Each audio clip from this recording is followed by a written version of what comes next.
Viral di media sosial, video keributan seorang pria mengambil kembali barang seserahan seusai bercerai.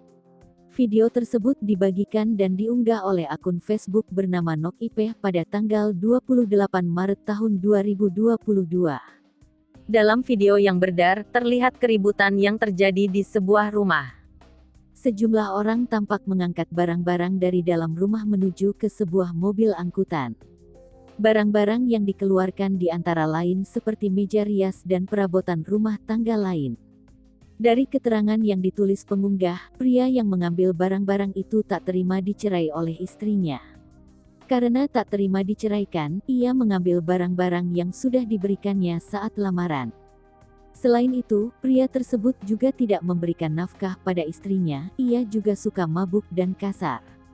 Diketahui kejadian tersebut terjadi di Songgong Kidul, Desa Bajangan, Kabupaten Brebes, Jawa Tengah.